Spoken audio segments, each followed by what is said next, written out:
Sometimes a story is just a story, but more often than not, they are a lesson cloaked in entertainment. The stories I share here are definitely the latter. Some are fact, some are fiction, all are beneficial. Hello, my name is Earl Breon, and you are listening to the Leadership Chronicles. Today's story is titled, Great Advice. Can giving great advice as a leader change the world? It absolutely can. I give you two stories from former Secretary of State and retired U.S. Army General Colin Powell. Now, there are a lot more positions that this man's held, but listing them all would take up the entire podcast. In his book, It Worked for Me in Life and Leadership, he shares many stories, but two that are particularly relevant. These stories are about great advice he received as a young Army officer that changed the entire trajectory of his career. So, yes, today you get two stories in one. Before I get started, I want to take a second to highly recommend this book. It Worked for Me in Life and Leadership. It's an excellent read, and it needs to be on your bookshelf.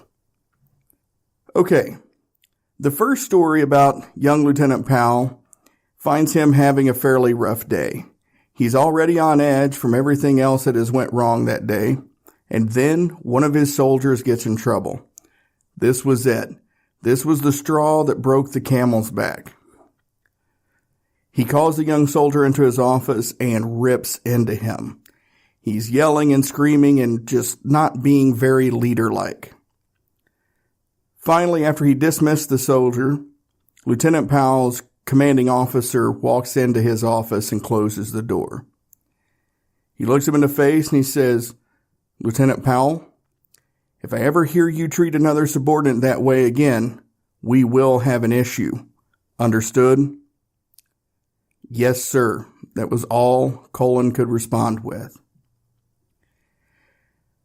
This put Colin on notice. He knew that the CO meant what he said, exactly the way he said it. So from this point forward, he had to make a conscious effort to control his temper better. During his next performance review, Powell met with his CO, and he received a lot of great feedback. But then they got to discuss the yelling incident all over again. "Lieutenant, you know I wasn't pleased with you at all during this incident." "Yes, sir." "But what I am pleased about is the changes you've made. But I'm not letting you off scot-free on this. Read what I wrote here and keep it in mind throughout your career." Powell read the words. Young Lieutenant Powell has a severe temper, but makes a conscious effort to control it. The CO said, "Lieutenant, just remember that the temper is there and that you need to keep that effort up to control it, or it will end your career eventually. Keep up the good work." Colin never forgot that review and took the old man's advice to heart and let it guide him through the rest of his career. Now, the next story finds a still Lieutenant Powell at the officers' club. He's having a few drinks with friends and he sees a general sitting at the bar.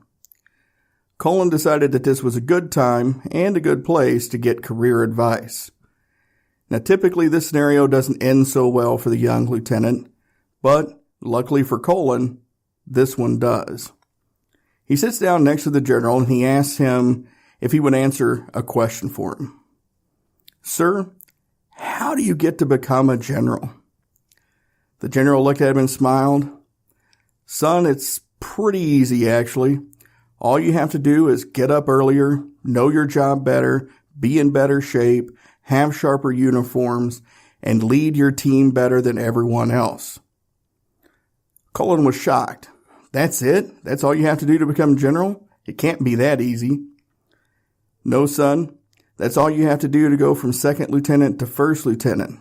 Then you get to start all over again in your new peer group because the standard raises as you rise. But if you do that enough times, you'll eventually make general." So there's a lot in these two stories, and then about the stories themselves. First, the performance review. Performance reviews are a golden opportunity to provide valuable feedback to your team and to your organization's future leaders. And if you aren't looking at them as future leaders, then you are missing out. Think about this for a second. With everything we know and love about Colin Powell today, what would the world be like if that first commanding officer hadn't corrected his temper? What if he hadn't valued Colin as a current and future leader in the Army enough to give him that advice? Keep in mind, this was 1958, and black officers weren't exactly always treated as peers. But the fact that he did see Colin's potential and looked through the race aspect and gave him solid advice changed Powell's career path forever. And so did the advice that the general gave him at the bar. You see, he set a standard for what Colin had to do to eventually become a general, and he did it in a way that still preserved the difficulty of the journey, but also kept the end prize in sight as attainable. It was going to be tough, it was going to take a lot of hard work, and it was going to be an involved process. But by taking it one rank at a time and being the best you could be at that rank, you will succeed. Finally, the fact that these pieces of advice were given in the first place. You as a leader should always be looking for the opportunities to share advice with future leaders. This is where succession planning succeeds. The words you share today can change a career, and as hopefully you can see with these examples from former Secretary of State Colin Powell, change the world. I mean, imagine for a second all of the decisions that he made through his career holding all the various posts that he did.